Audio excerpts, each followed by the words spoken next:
Ladies and gentlemen, it is my great honor to invite to the keyboard tonight my wife, my beauty, my collaborator for life, Sally Klein O'Connor.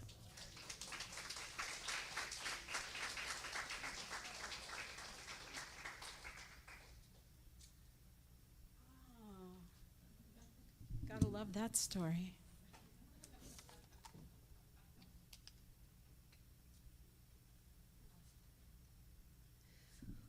Well, first of all, I just really want to thank you guys for coming tonight. It really means a lot that you came. And I am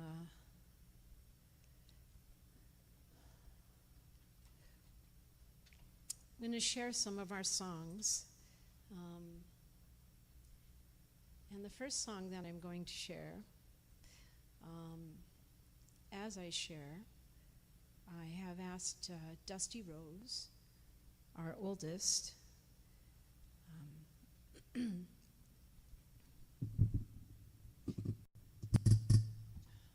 stay. Okay.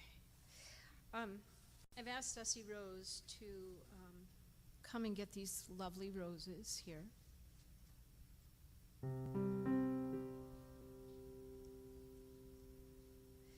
Because Dusty Rose was on a team with us in 2014 when we went to Munich and Mauthausen in Austria.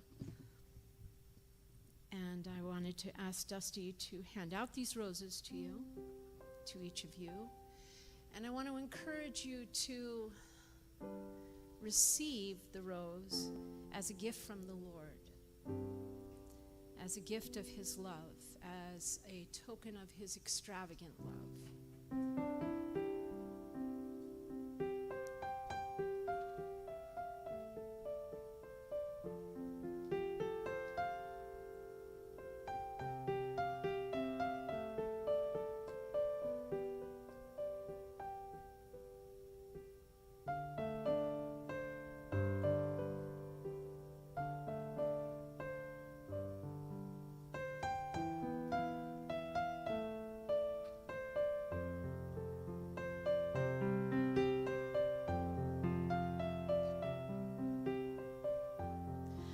Love is reaching for the lost and for the lame. Love is reaching for the grieving and the shamed. Stretched across all time and story, calling us to come. All the burdened and the broken find their healing in the sun.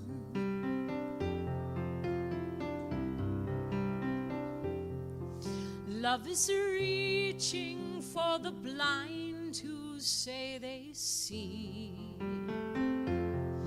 Love is reaching for the righteous who don't need. Wounded by our sin and pride, forgiving as He died, mercy streaming, never ceasing from His hands and feet and side.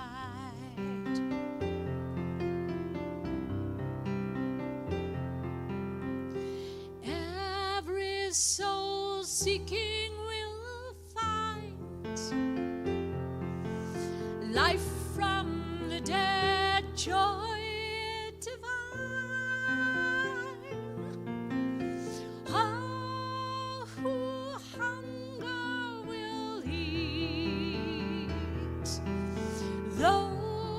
who thirst will not ever run dry. He's calling.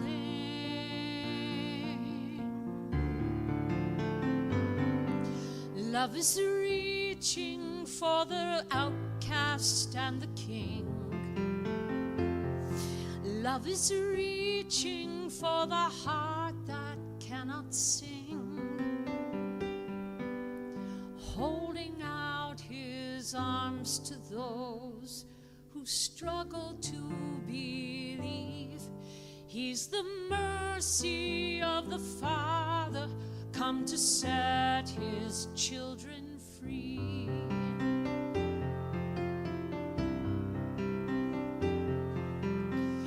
Every soul seeking will find life from the dead, joy divine. All who hunger will eat. Those who thirst will not ever run dry. He's calling.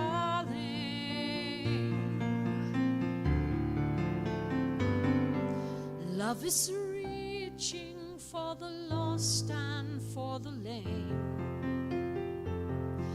Love is reaching for the grieving and the shamed. Stretched across all time and story, calling us to come. All the burdened and the broken find their healing in the sun.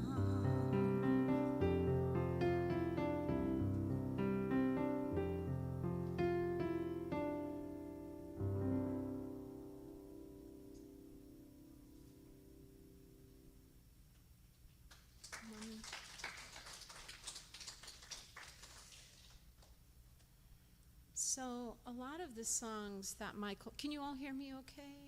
Okay. So a lot of the songs that Michael and I wrote at the beginning were songs that he would write the words to and I would find music for. I would create music for.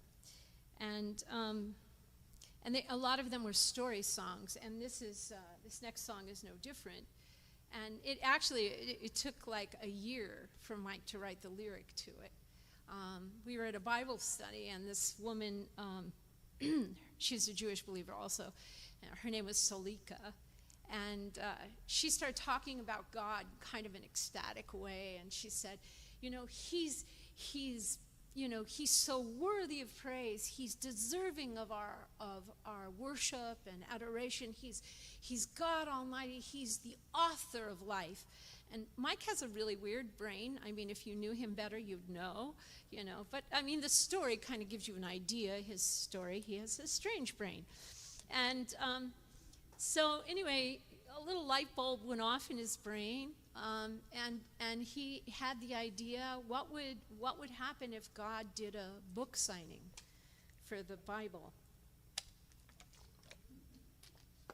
What would that look like?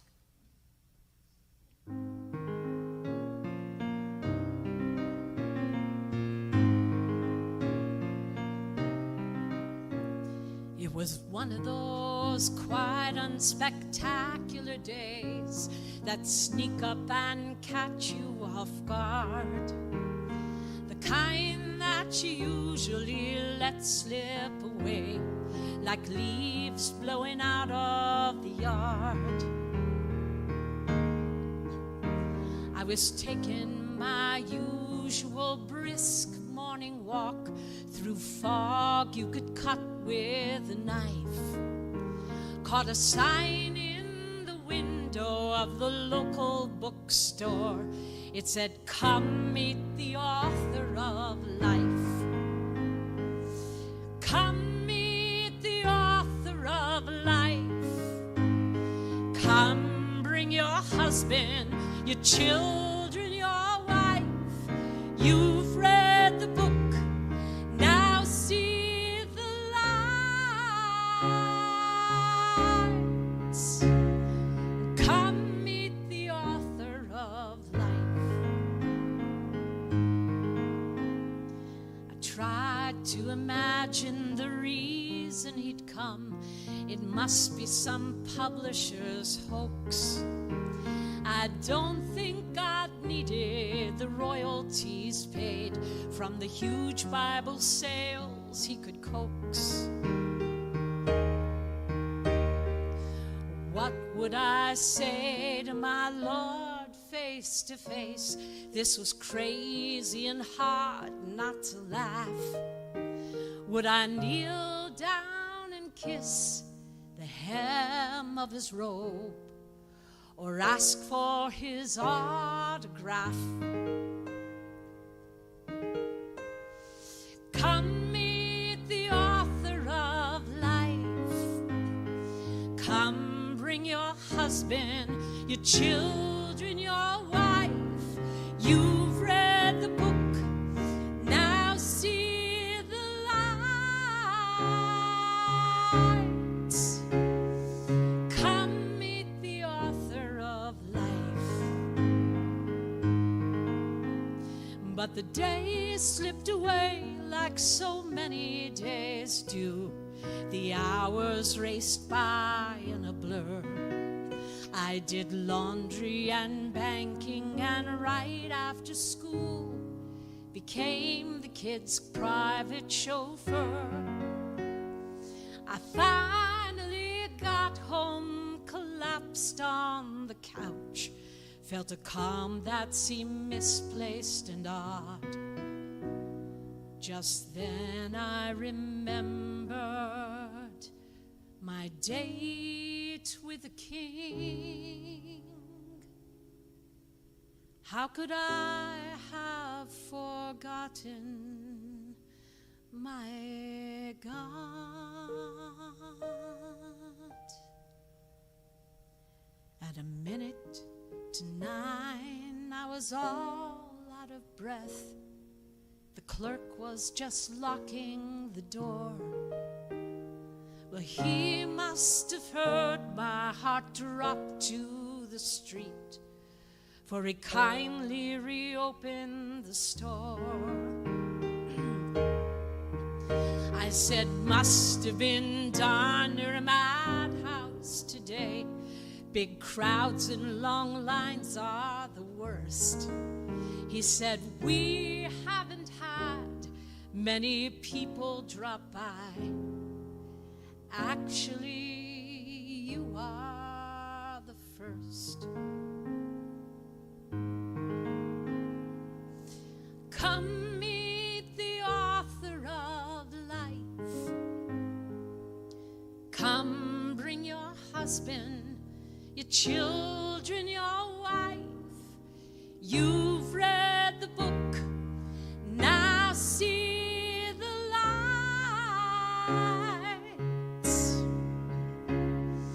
Come meet the author of life. He was thumbing through Peter and Matthew and Luke, and he motioned me forth with a yawn. Chuckled, I never tire of reading this book, but sometimes those boys do go on. I cannot record here his sweetness of voice. There's simply none like it I've heard. Don't ask me to talk of his beautiful face. They haven't invented the words. But I couldn't hold back the anger inside. The town stayed away, they all knew. God said, you almost missed this moment yourself. If I forgive them, why can't you?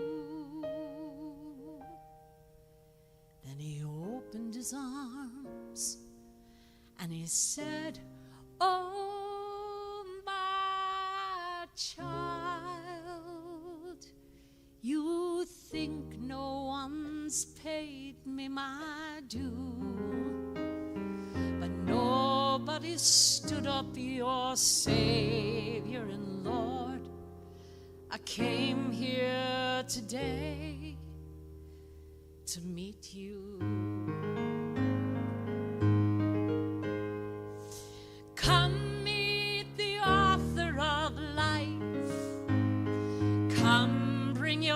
husband, your children, your wife. You've read the book, now see the lights. Come meet the author of life.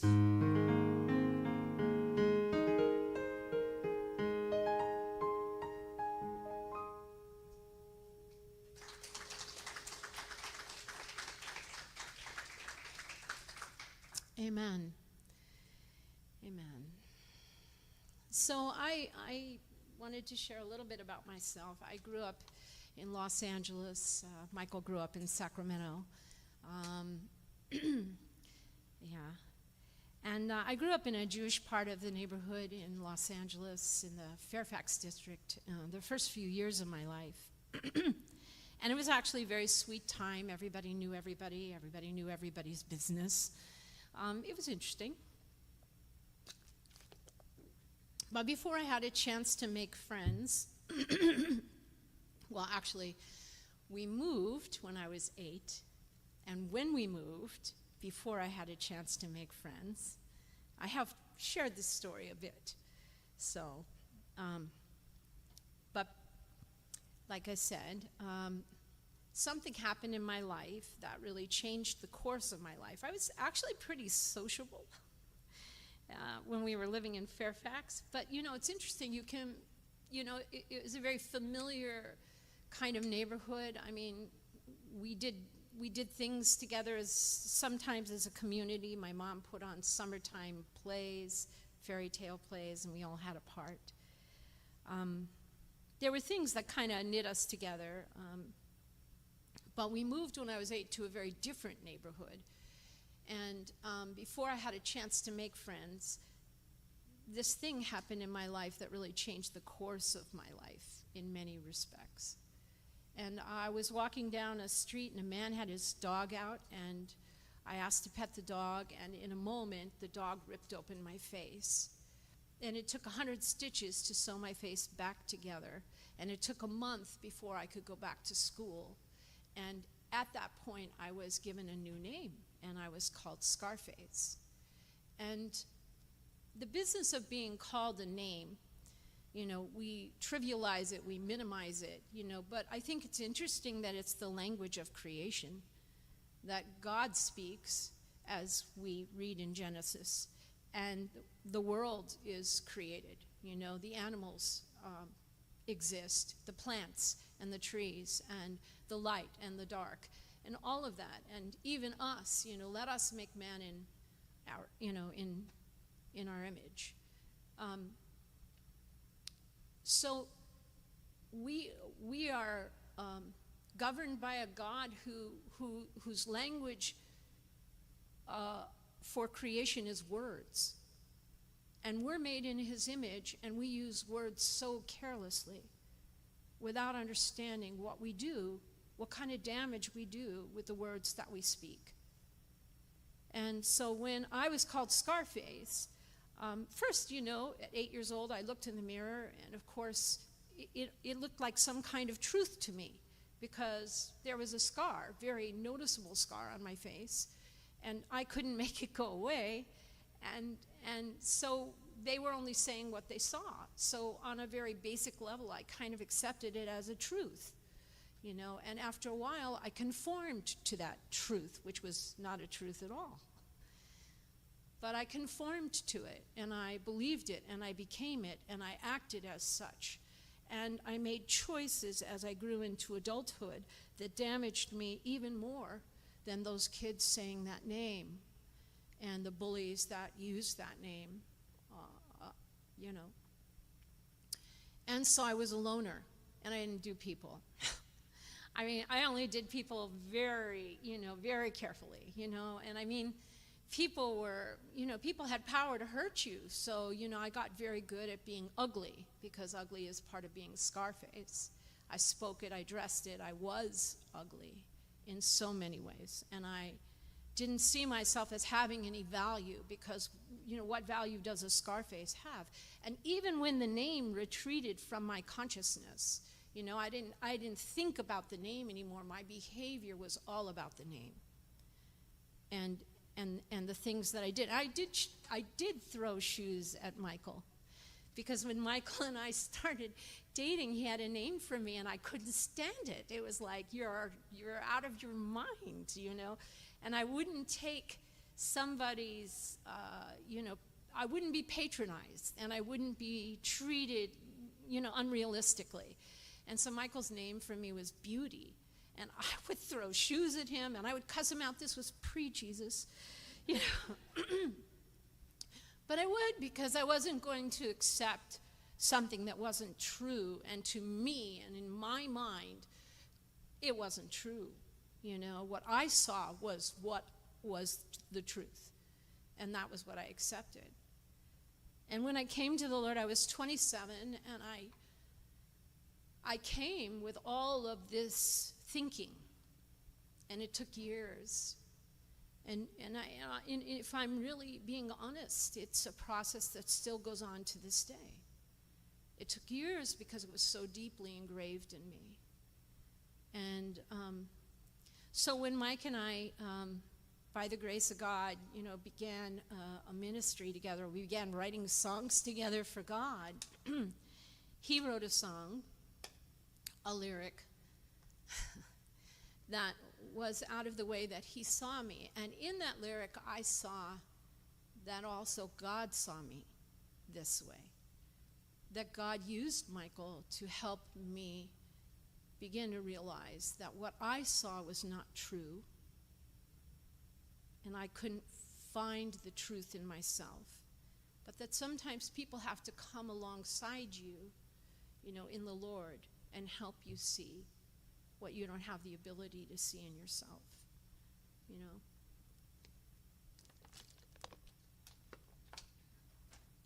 So I know you thought I wasn't going to do any of your songs, but anyway, this is for you.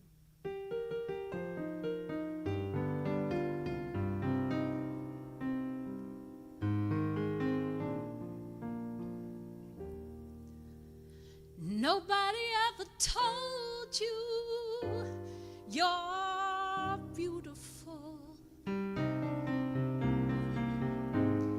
A simple, solitary, shining star. So when the world held up its mirror, you gladly bought the lie. That beauty's how you look, not who you are. You studied all your lines and got the part down, but you could never win your own applause.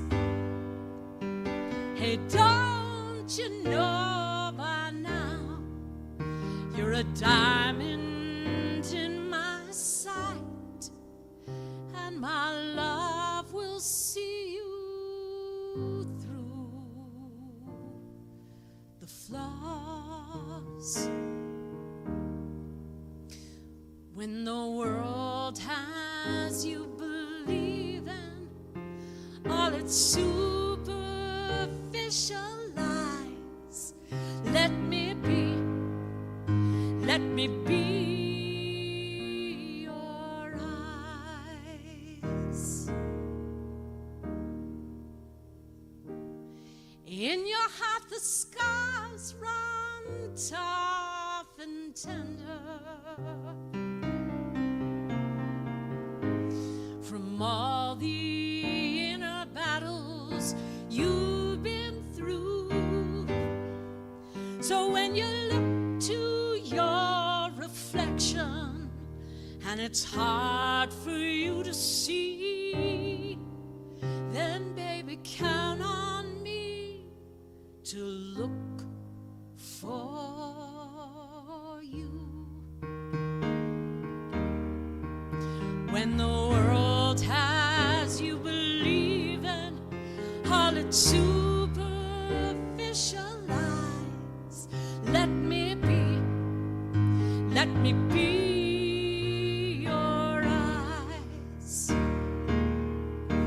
I'm gonna paint a picture you can't believe. I'm gonna teach you how to see that the truest mirror of all is found in the eyes of love.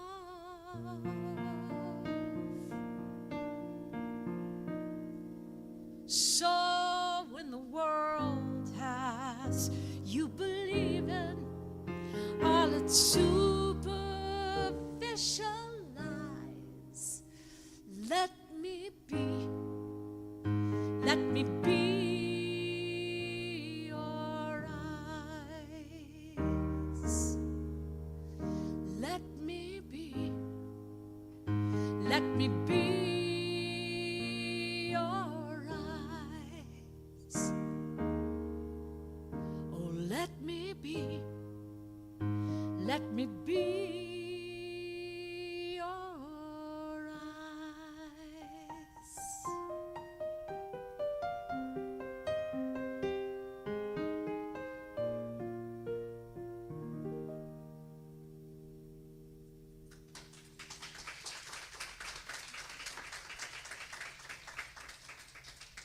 So when we began this ministry, Improbable People, we thought it was about the songs and the stories, and we didn't really know that it was a lot about healing, and but God did.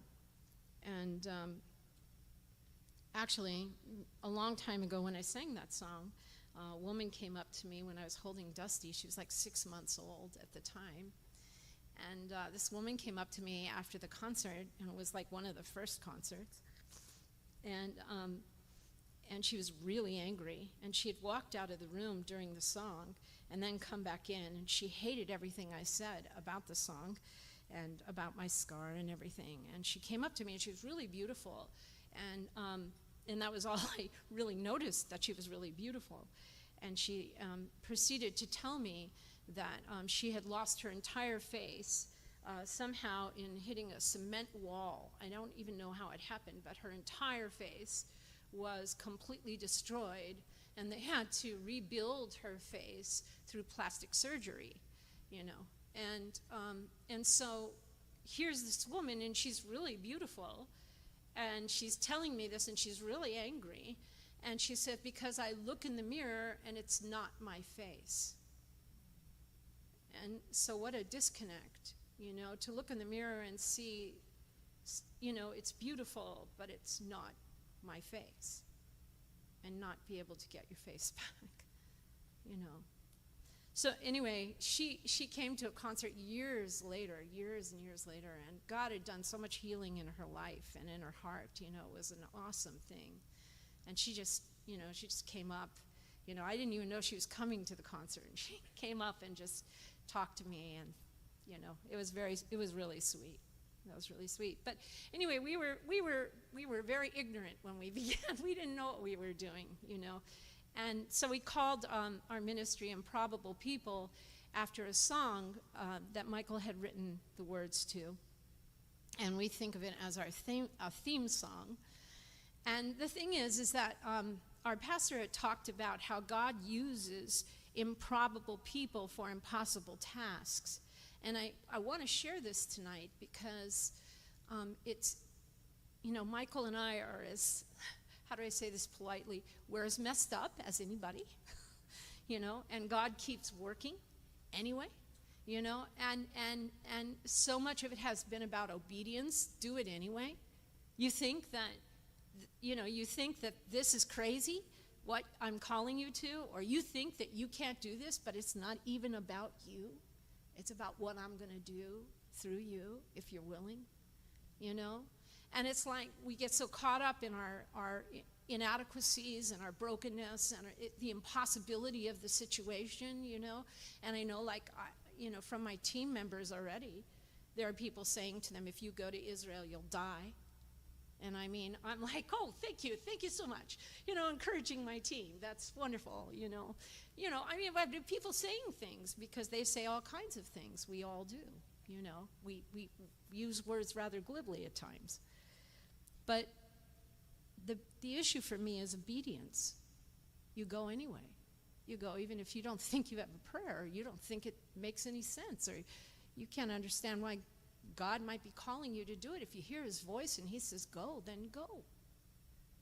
And man, who knows, you know? I mean, maybe we'll end up in a modern day version of Hebrews 11, hey? You know, I mean, how do you know? So anyway, Mike was going to write this very serious song, and then he listened to Jimmy Buffett. You know, some of you know Jimmy Buffett, Margaritaville, you know. But he actually is a really good songwriter. He's passed away now, but wrote some really wonderful songs, very fun songs too. And so he's listening to Jimmy Buffett, and out came this Jewish reggae song, which, you know, in all honesty, I'm going to attempt to sing for you tonight because my voice is not being as polite as I thought it would be. But anyway, I think you will appreciate the sentiment in the song. So.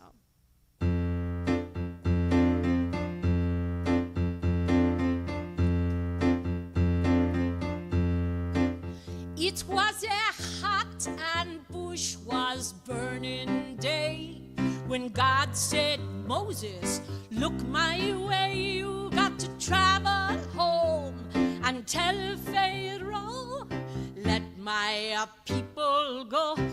Oh no, let my people go. Well, Moses looked at the Lord and his burning brows, and he should have known the big guy meant business now. Instead he said, my tongue is dull and slow, and man, I'm really old. Oh no, God, I'm truly old. And the Lord was infinitely patient with Moses. After all, we're not called the stiff-necked people for nothing. Moses, don't you know that you're a cosmic bore? What you listing all your limitations for? I made your mouth, I made your tongue, and I know you're far from young. I want improbable people for the impossible task. Don't assume I haven't gathered all the facts. Just trust that I'll help you through all the tasks. Improbable people for the impossible task.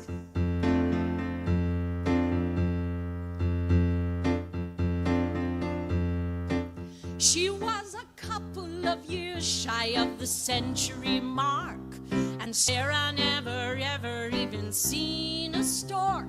When God said from you, because I'm king, Israel will spring. I'm king, Israel will spring. Well, Sarah looked at the Lord as though he were daft. Me changing diapers, that's crazy, she laughed. My body's bare and my wrinkles won't quit, and Abe would have a fit. That's it, Abe would have a fit. Sarah, don't you know the power of your Lord?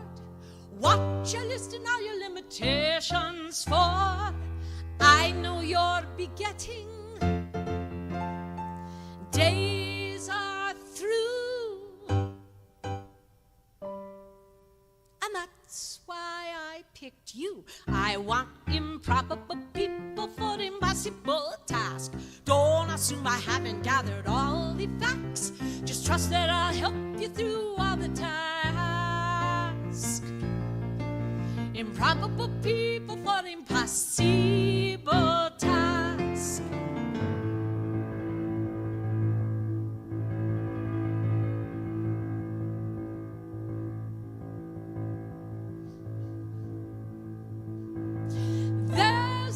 So humble who can't hear his words. God's touched executives and called upon nerds. He uses the blind and comes out of the blue. So don't be surprised trust if someday he calls on you. He wants improbable people for the impossible task. Don't assume he hasn't gathered all the facts. Just trust that he'll help you through all that he asks. Improbable people for the impossible. Probable people for possible. Improbable people for impossible task.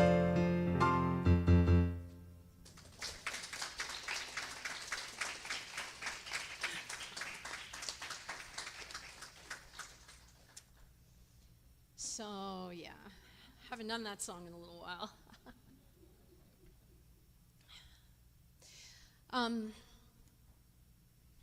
So growing up Jewish, I want to say a little bit about that.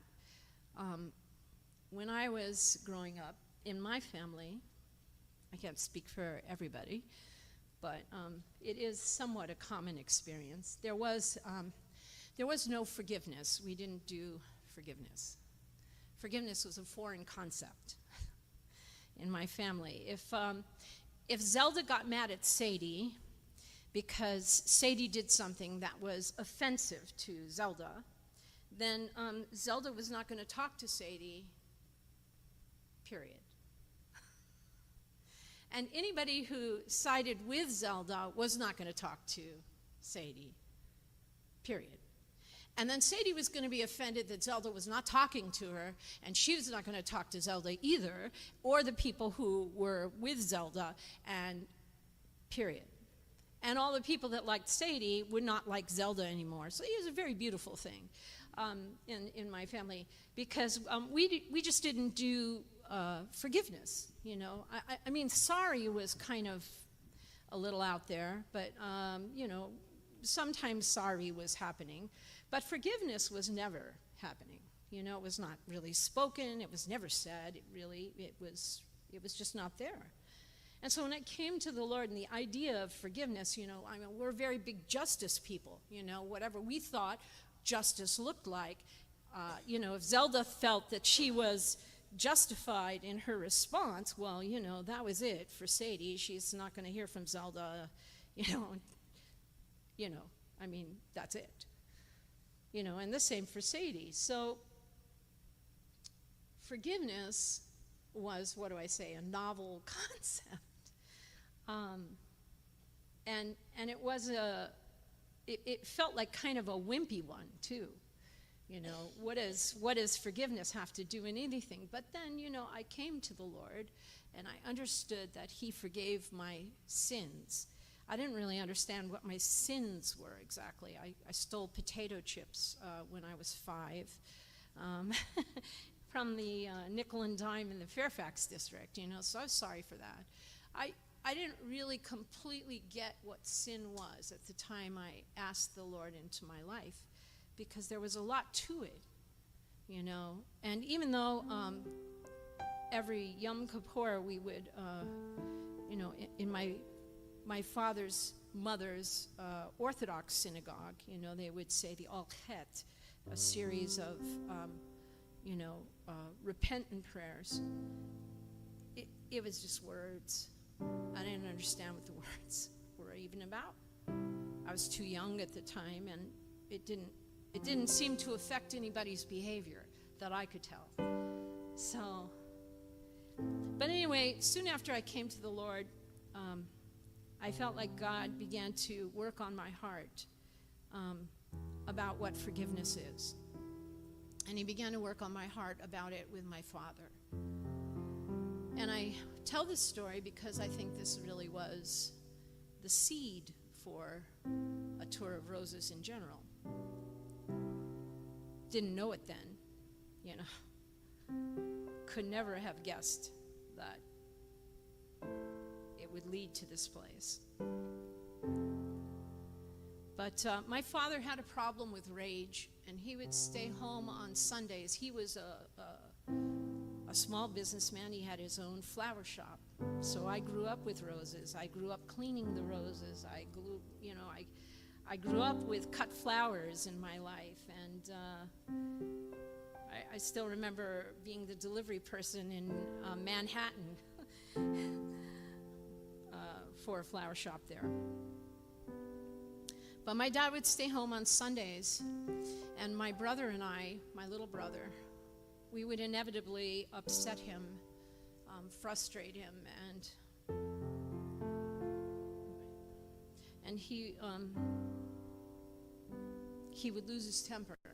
And when he did, it was like he lost control. And he would use the strap, the belt, the buckle, whatever, you know.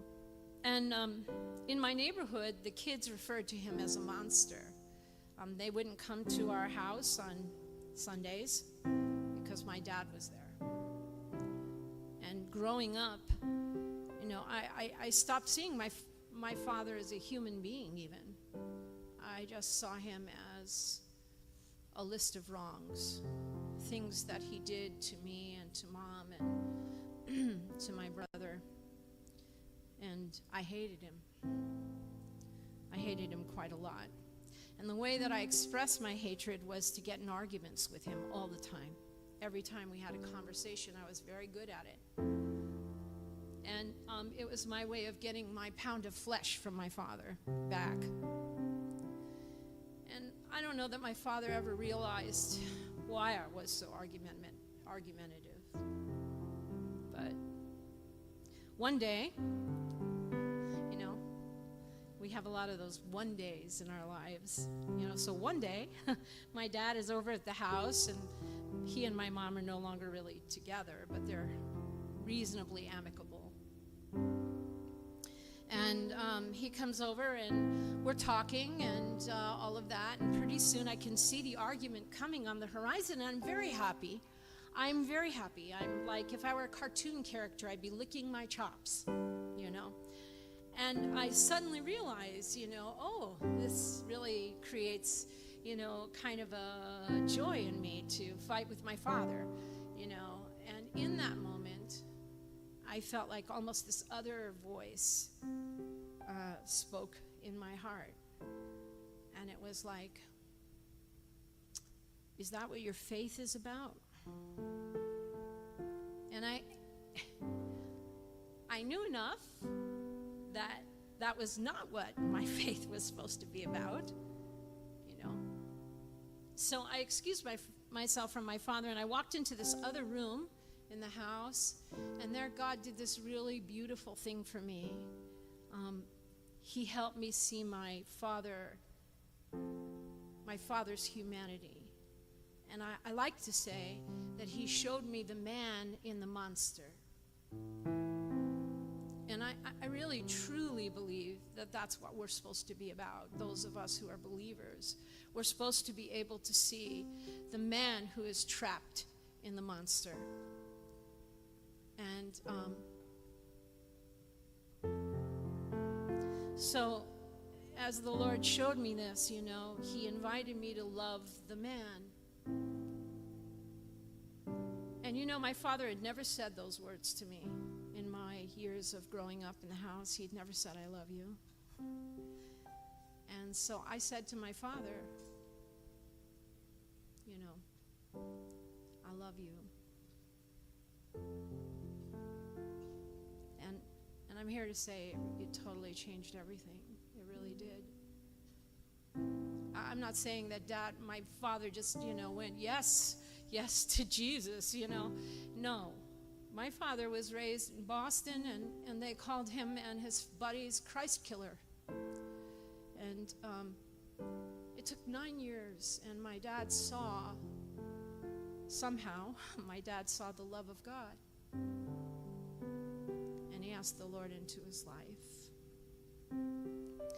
We wrote this song for my dad after my dad and I became friends, you know, because my dad knew it was my faith that changed things for us.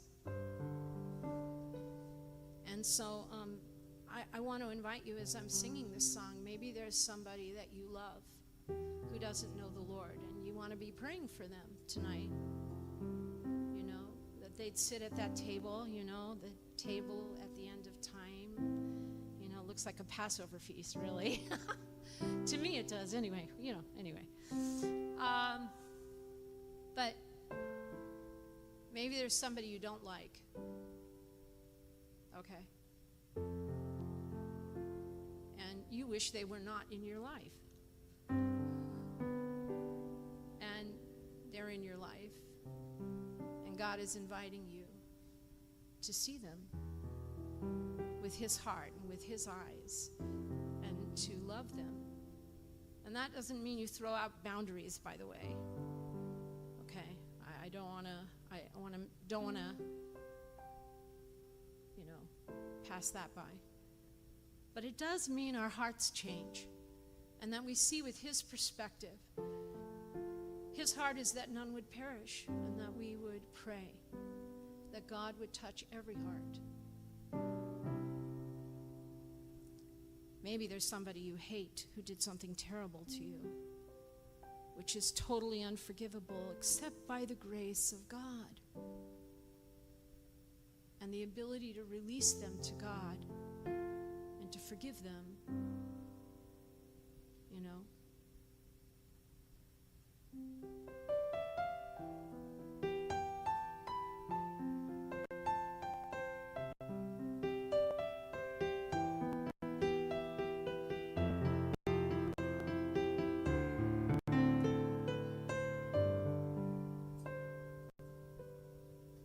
So here we are again, another Sunday dinner.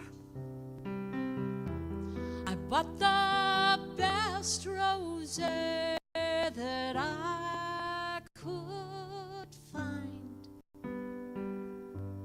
but the silence, like the bottle, breathes between us. We both know I've got much more on my mind. You'd rather sit and talk to me about the weather and how the soaps have lately got you down. But when I start to talk about forever, I know you're getting picture without sound. I just want to see you there.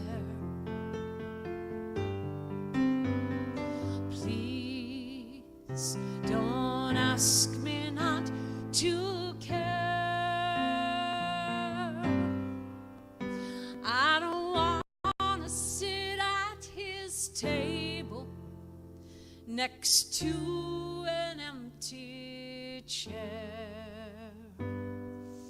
I just really want to see you there.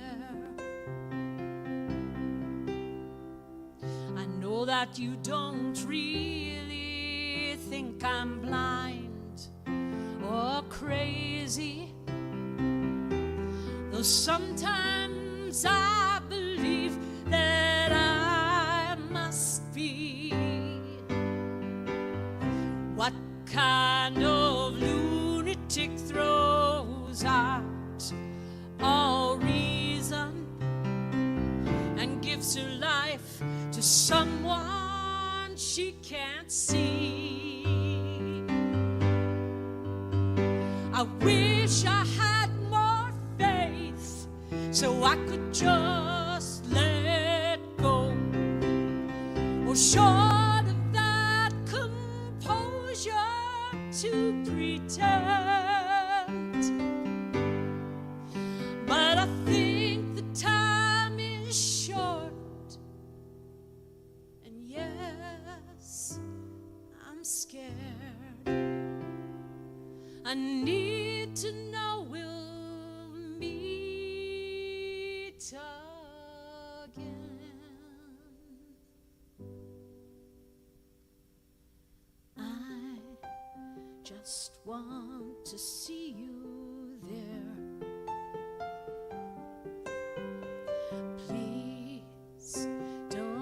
ask me not to care. I don't want to sit at his table next to an empty chair.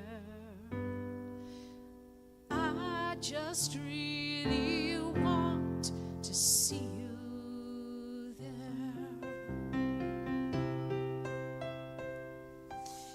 In a quiet moment, won't you ask him if he's real? Then reach out and touch his face.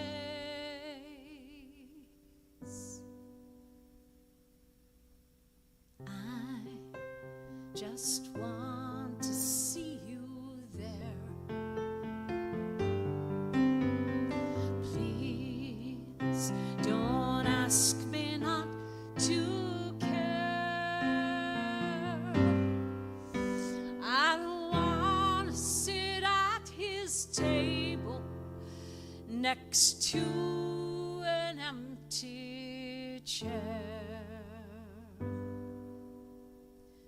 I just really want to see you there. I just really want to see you there.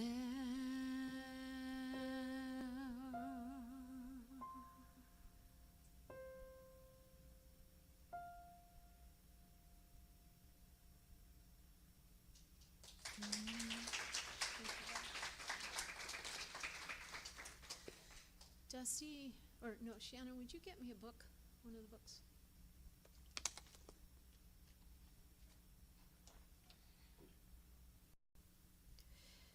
So, in that day that I forgave my dad and I began to love him, or learned to love him, find a way,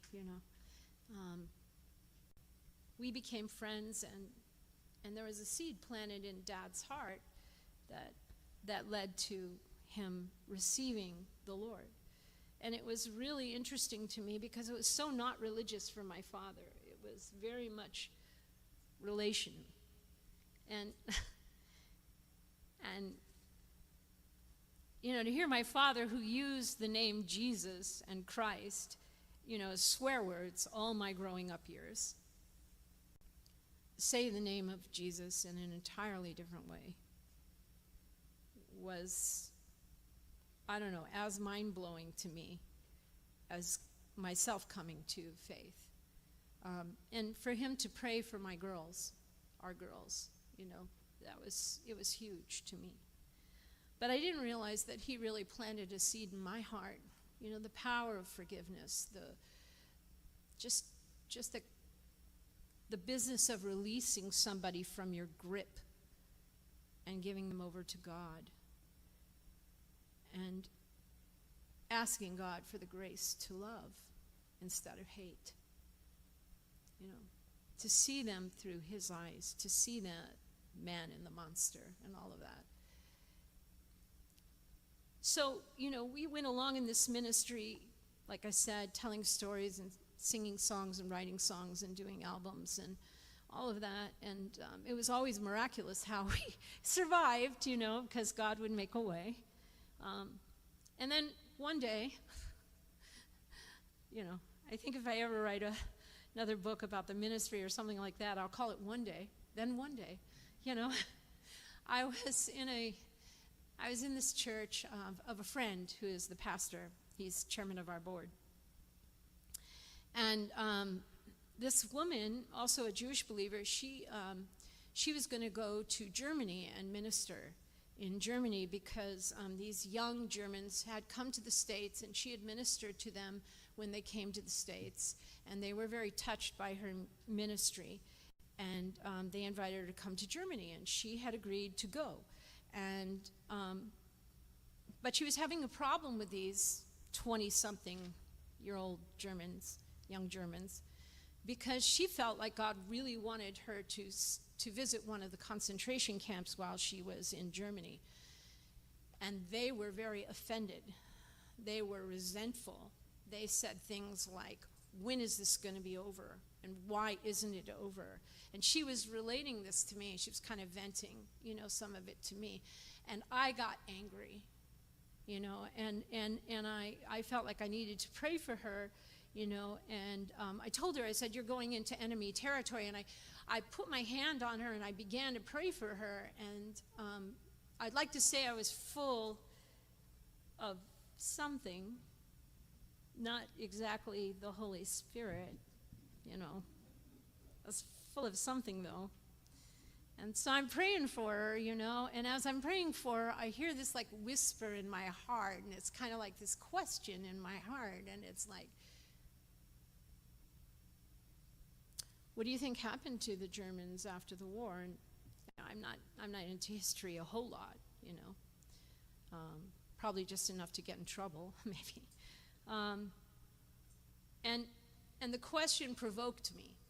And what happened was all the anger inside of me, all that I grew up with, all my culture, as a Jewish person, it's such a deep part of the Jewish culture, what happened in the Holocaust and how we react to it and all that. So all of that rose up in me.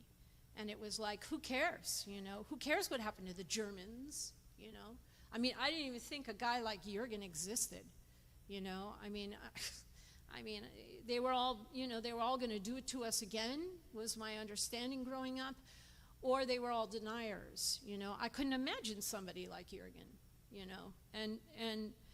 and so I was like, who cares, we're the victims, and then this other question came, and it's like, how do you think the Germans feel about what happened in the Holocaust? And again, I don't ask this question because it's about us. We're the victims. Clearly, we're the victims. I grew up on cartoons. There's a good guy, there's a bad guy. We're the good guys, and they're the bad guys. And I started to ponder that question, and it took a long time with me. It took months, and it was really...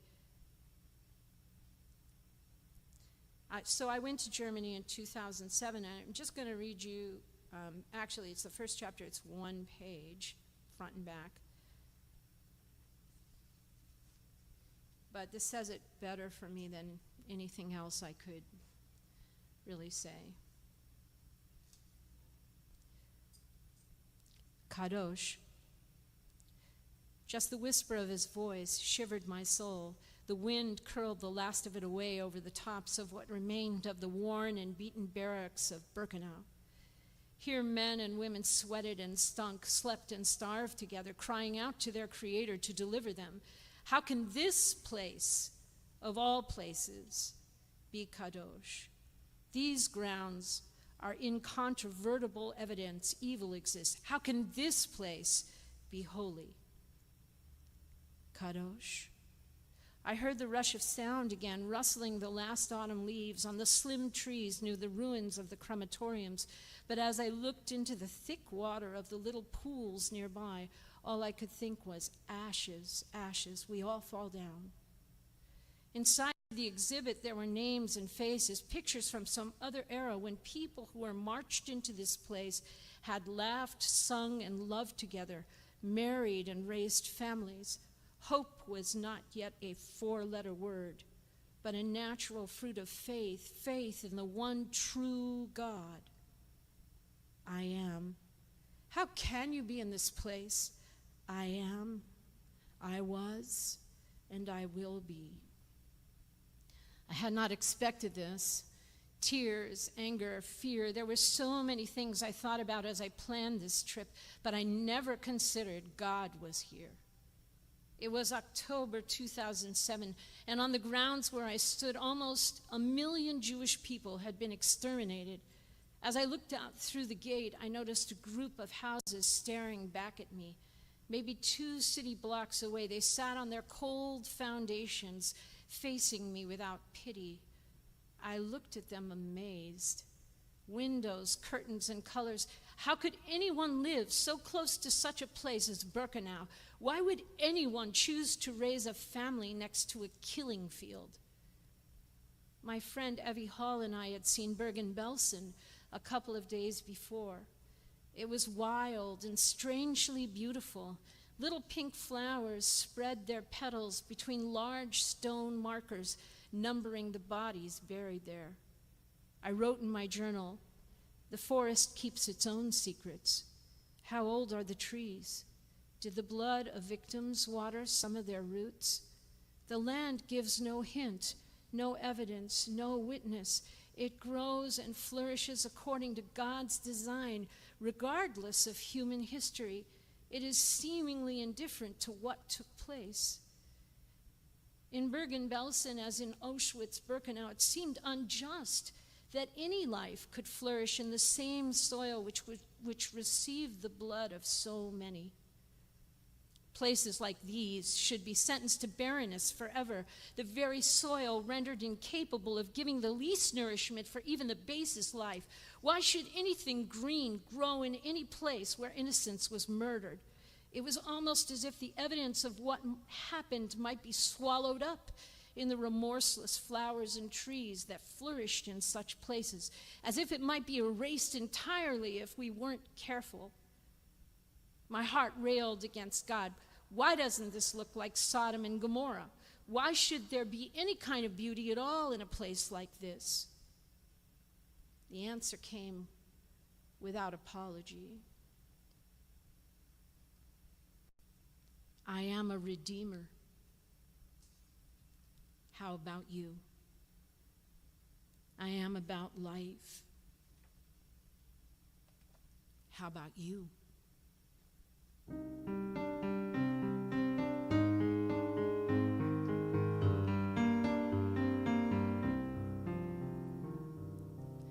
Pictures of a people, nameless faces, where did all of them go? Piles of their shoes, still with laces, doesn't anyone know? Roses on the tracks, rocks on the gravestones, we cried never again. I can't help but wonder if time will ever heal the pain.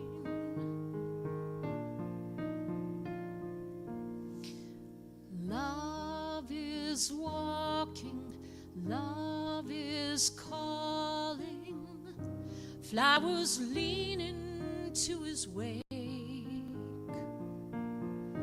a fragrance sweet released with every breath he takes.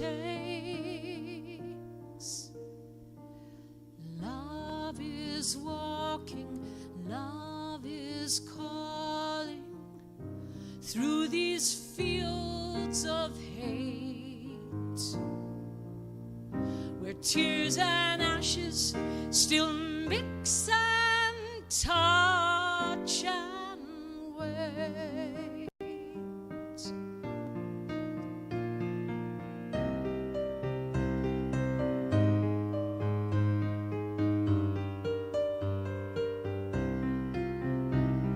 Scars upon the land bear silent witness to a sin once concealed.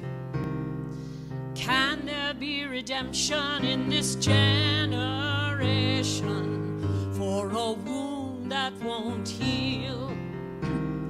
I read about the rain that falls like a blessing on good and bad men the same. I'm wondering if your mercy can wash away the shame.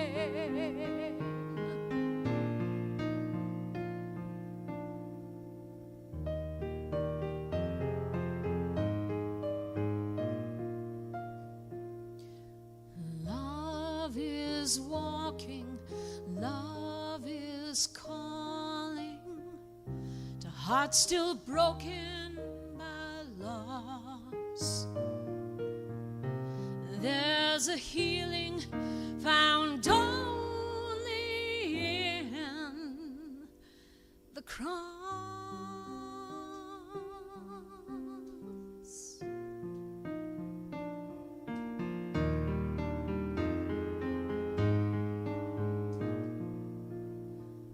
Love is walking, love is calling.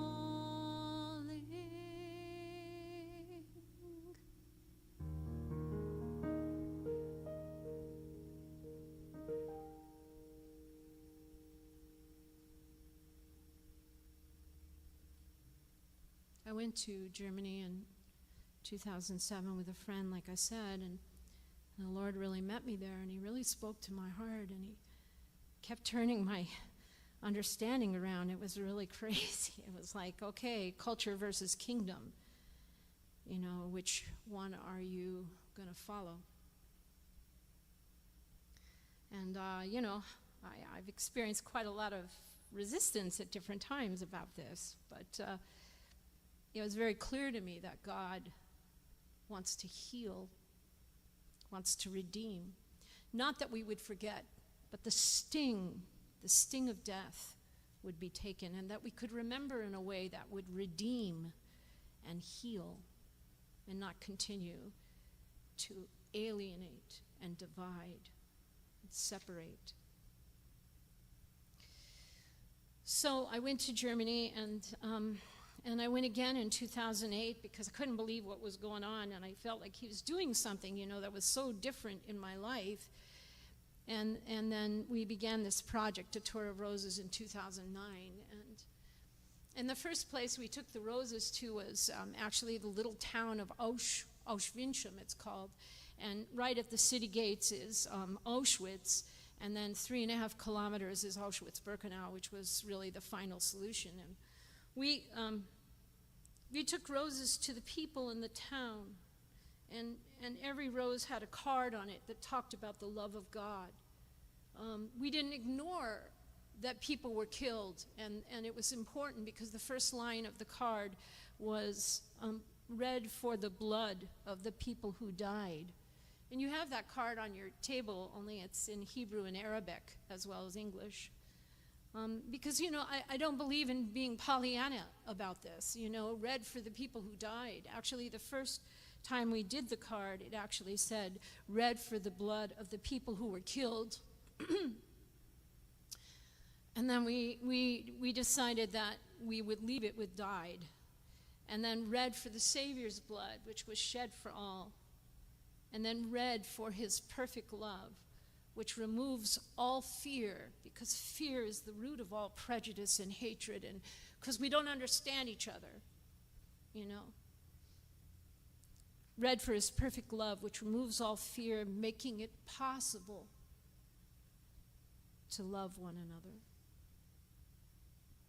Making it possible to love across lines of division and hatred. And that's what we saw. We gave out these roses, and there were people weeping, and there were people reading the cards. And well, in Auschwinz, a friend of mine told me the suicide in that town is astronomical. It's a little town, but I mean, here are these death camps, you know, they're all around this town, and these Polish people, you know, they're just suiciding. They drink and they kill themselves. And I you know, I just didn't have that perspective. I only had the perspective I grew up with, and I didn't think about it in any other way. But see, God has a heart that, you know, basically is expressed when he says he would that none would perish. And again, it's expressed in, you know, the overused scripture, you know, that he so loved the world. He so loved. I think the littlest word in the sentence is the biggest word. It's like so encompasses all this passion and all this intensity for us that we don't even understand. He so loved us that he gave his only begotten Son. And one of the things the Lord showed me in that time was that I either believed that sacrifice was enough, that his blood was enough for all the blood that was shed, or I didn't. you know? And that's the problem. See, we don't forgive because we don't really buy into the belief that he paid. The idea that God bled out through his son, that's like too impossible for us. It's too abstract for us. But he paid for what happened in the Holocaust. But he paid for little girls who are sex trafficked and killed. He paid for, you know, rape and murder and the evils of the human heart. And this was not because, you know, these were not stains or sins or things that could be, you know, washed out with soap and water. So the blood of God was given.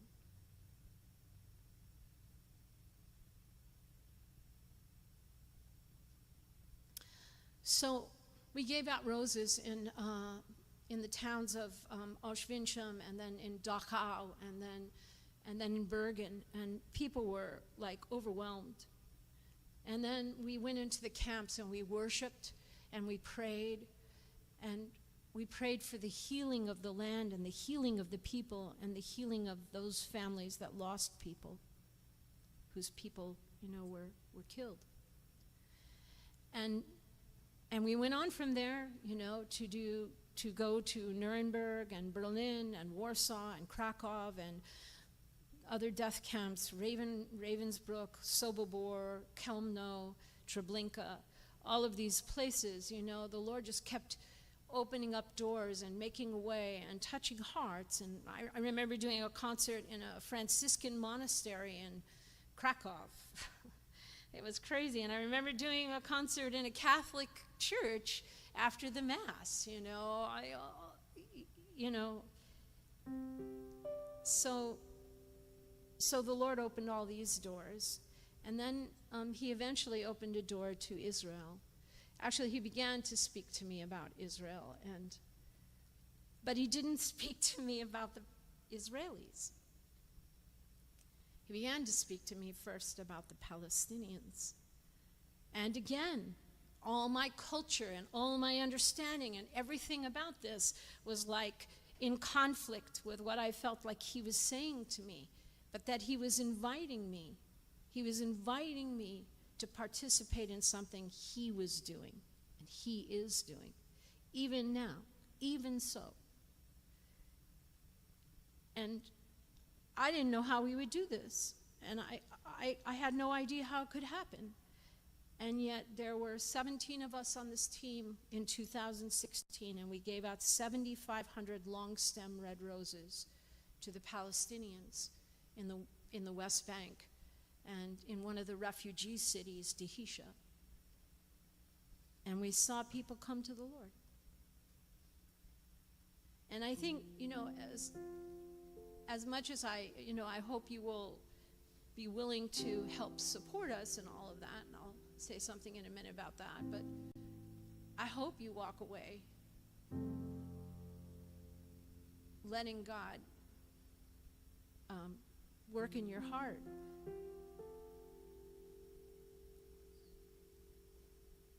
To check in with him about the lens you use when you look at people, when you look at a culture. You know, in the New Covenant, we're told that Saul of Tarsus was a murderer. He was a horrible guy. He was killing all the new believers. And then he had a revelation experience of Jesus the Christ. And he became the greatest advocate for the faith. And so, you know, he was a monster. Ananias was afraid of him to go and talk to Paul. But God used Paul to bring the gospel all over. So how do we look? How do we look at each other? How do we look at the world? How do we look at culture? Do we look at it through the eyes of the kingdom, or do we look at it through the narrow eyes of our culture? This is a song I wrote for that project in 2016.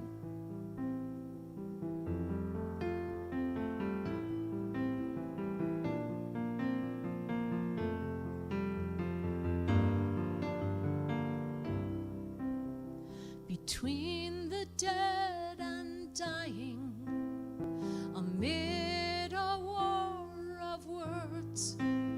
The Prince of Peace is calling. One day he will be heard by all the poor in spirit, the blind who long to see, those who live in darkness, everyone who will believe.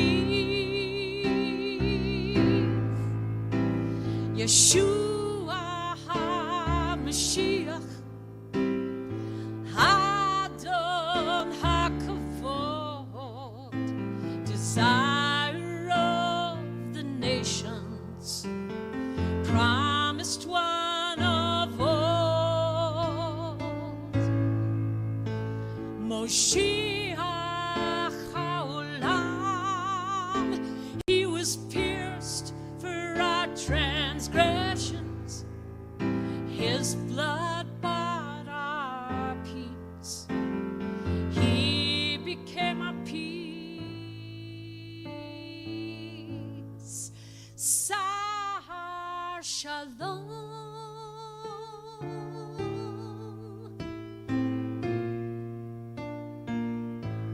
Sahar Shalom.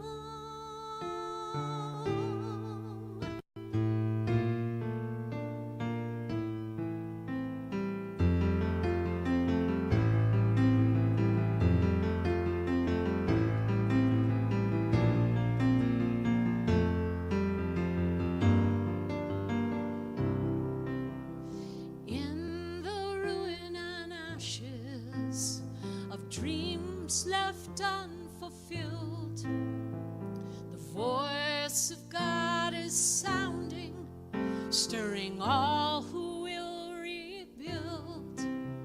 In long forgotten places, in willing wounded souls, there will be a planting of the hope that makes us whole.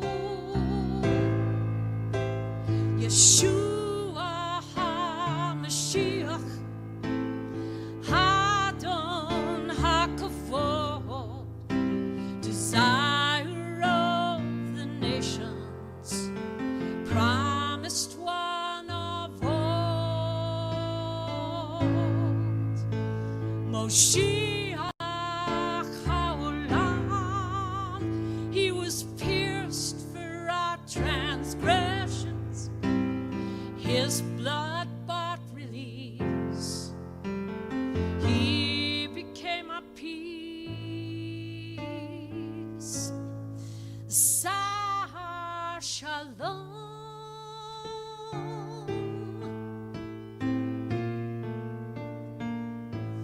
Sahar Shalom.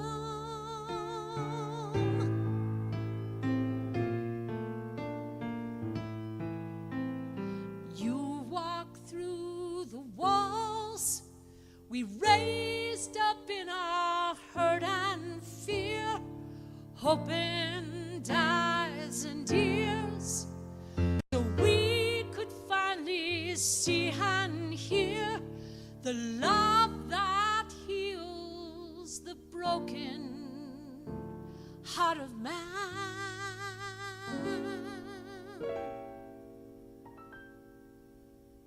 Yeshua HaMashiach, Adon HaKavod, desire of the nations, promised one of old, Moshiach HaOlam, he was pierced for our transgressions, his blood bought release, he became our peace. Sahar Shalom,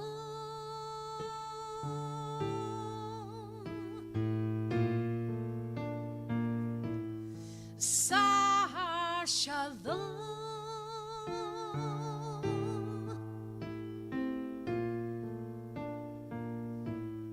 Sar Shalom.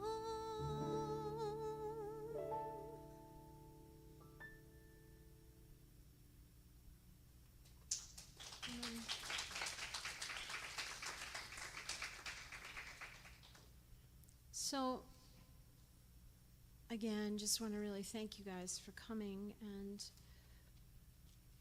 you know, on your table, there's a red basket. Maybe you've discovered it. And there's an envelope for every one of you at the table. And inside the envelope is a little bit more about our story, and especially about a tour of roses. And so you can read that. On the table, in the back are copies of my book and the CD, the latest music CD that we did just before we left for Texas, left California. and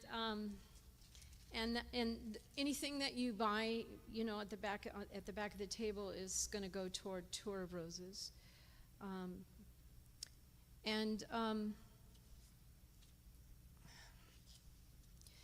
You know, you may wonder why Israel, and especially in a time of war right now. And, you know, my attention was drawn to what was happening there, and I felt the Lord speaking to me that he wanted me to take roses to the broken heart of Israel. And, you know, I have a lot of friends that have gone to Israel. One just came back. That are ministering in Israel. They are doing practical things. They are giving to the ministries in Israel. They are visiting the sick in the hospitals and praying for them. And people are helping harvest and just anything that they can do. You know, I had friends that were there for 3 or 4 months, and they just did whatever could be done, along with praying for people and being there for people and loving on them. And why roses? Well, it's not a practical gift. I know that. I'm very aware of that. I've been made aware of that over the years, you know, when we take roses, you know. And there's a great need for practical help. But the Lord has laid on my heart that this is the ministry of the alabaster vase, the expensive perfume poured out on the feet of Jesus. And the scripture that he really put on my heart in connection with this is, I think, a familiar one to everybody in the room. And I'm just going to read a portion of it. It says, "Comfort, comfort my people, says your God. Speak tenderly to Jerusalem and proclaim to her that her hard service has been completed, that her sin has been paid for, and she has received from the Lord's hand double for all her sins." And you know, it goes on to say, a voice of one calling in the desert, "Prepare the way for the Lord, make straight in the wilderness a highway for our God. Every valley shall be raised up, every mountain and hill made low. The rough ground shall become level, the rugged places a plain, and the glory of the Lord will be revealed, and all mankind will see it, for the mouth of the Lord has spoken." And then in verse 9 says, "You who bring good tidings to Zion, go up on a high mountain. You who bring good tidings to Jerusalem, lift up your voice with a shout. Lift it up and do not be afraid. Say to the towns of Judah, here is your God. See, the sovereign Lord comes with power, and his arm rules for him. See, his reward is with him, and his recompense accompanies him." You know, there's a line of thinking in the church that Israel has been replaced. And that's just not so, because when God makes promises, he's faithful to the faithless. And he made promises that are unconditional to Israel, and they can never be replaced. People say, well, what happens if Israel doesn't exist? You know, what happens if it doesn't exist? That will not happen. You know, on an earthly view, you know, on an earthly level, we might think that, but you know what? The promises made by God are about his faithfulness. And so, you know, if there is a God, and of course I think most of us in this room, I think maybe all of us in this room believe there is a God, You know, this is about his faithfulness to what he has promised. It's not about how good the people are. It's about his faithfulness to the people he promised. And if he's faithful to those people, how much more so will he be faithful even to us? You know? So that's an important thing. So tonight, you know, if you feel led to give, and I do mean that, if you feel led to give, we would just ask that you listen for what God is calling you to give, and give as he leads you. It's never been any other way than God being the provider. And he is the provider. And so whatever he lays on your heart, listen to him and respond to him. That's what I would ask. And be obedient to him. Because that will bless us, you know. And so the practical stuff is that the envelopes are on your table, and if you want to give by check or cash, they'll put it in the envelope. There is also a Zelle app, which is, I guess, up here. You know, you can get that. And then you can also mail to our actual address, or you can also go online with, I believe she's got a Square. And if you want to make a donation through the Square, you can do that. You just have to see Dusty at the back table. So having said all the practical stuff that I need to say, because I'm not really good at the practical stuff, I just want to take a moment and pray for Israel, and just the Lord would lead you as well, okay? Abba, I thank you for tonight. You know, as we prayed before anybody came, really, that you would accomplish your purposes. I pray, Father, that you would accomplish your purposes in every heart here, Father, because you know every heart here. You know every jot and tittle of every heart, Father, and that's an awesome and amazing thing. Father, you understand what's going on in Israel right now better than anybody. There is no commentator who has this in a bag, Father. You know exactly what's going on, and you know why it's going on. And only you can answer that question, Father, why this is going on like it is, like no other war since the reinstitution of Israel. And so, Father, I pray, whether I understand or not, that you will accomplish your purposes in this time for Israel and for those who call themselves Palestinians, because your heart is for both, you know. It has nothing to do with the politics. It has to do with the human beings you made in your image, and your heart is for both, God. And I just lift them up to you tonight, and I pray, God, that you would reveal yourself in dreams and visions, that you would trip people up so that they might know that, you know, they belong to you. We all belong to you. You created us for your glory. You created us in your image, Lord. And we are incomplete without you, God, without connection to you. Father, I pray that you would move on the hearts of the captors, that the hostages would be returned. Father, whether you do it supernaturally, whether you do it through the IDF, whether you do it through negotiations, I don't even care anymore. I just pray, Father, that these hostages, whoever is alive, would be returned, Father, and even the bodies would be returned, Father. That everyone, Father, who has been taken so viciously and violently, so evilly, God, because it's evil, really evil, that they will be returned, they will be brought back, you know. Father, the wounds from this time, the trauma from this time, Lord, only you can heal. And I pray, Father, for your healing, Lord, in the land, in the people, that you would do a work of healing such as maybe we've never known. You would do a work of healing, God. I pray, Father, I pray you will turn both peoples to you, God, to know you as Lord and Savior, God and King, the Holy One. Yeah, the Holy One of Israel, actually. And Father, again, I thank you for tonight and all our friends, Father, and put up with our stories and songs and silliness, and got to share our favorite Chinese food. And Father, I pray that you lead them and guide them. Whatever you put on their hearts, Father, we know you will multiply the loaves and the fishes, and you will bring about what you want to bring about. So we just thank you. We say, blessed be your name, Lord. Who are we to bless you?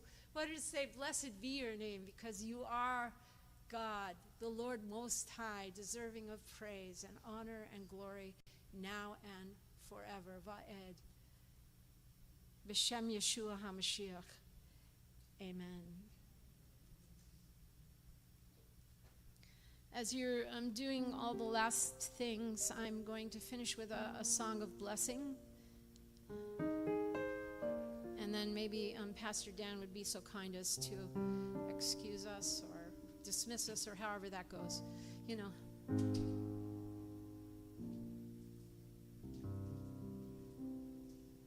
Yivarechecha Adonai ve'yishmarecha. Yivarechecha Adonai ve'yishmarecha ve'gam oti ve'yahel panav elecha ve'gam elai Yisa Adonai enav elecha ve'iten hasdo liulecha ve'yasem shalemo al kol asher yikra bishmo ve'yasem shalemo al kol asher yikra bishmo.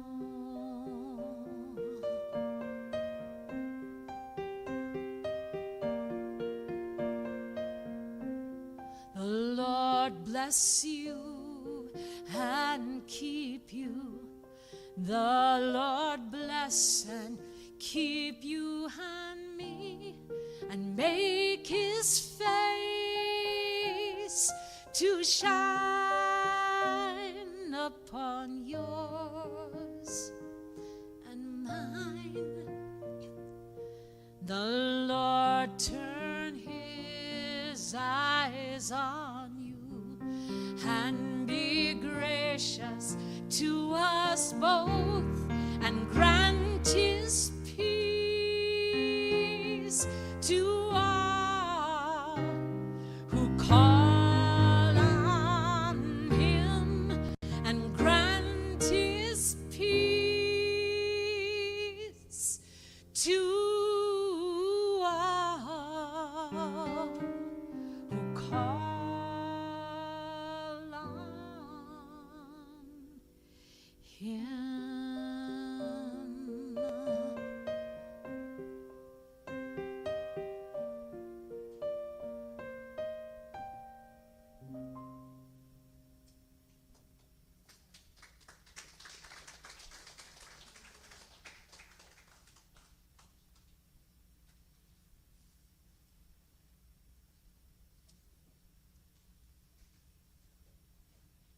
Amen.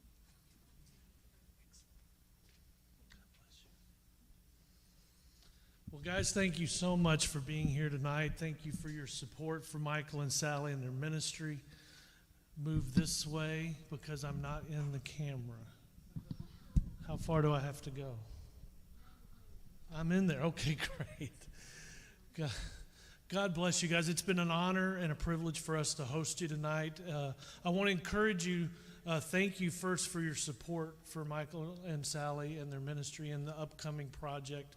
But I also want to encourage you to remember them in prayer. Support them in prayer from now all the way up until the time that they leave. Make a commitment to pray for them. I really would appreciate if you'd do that. I know they would too. God bless you. I pray you have a blessed evening, a blessed Lord's Day tomorrow. Feel free to hang around and socialize as long as you want. And Michael is saying you can't leave without food. So please take part in that. God bless you. Thank you for being here tonight.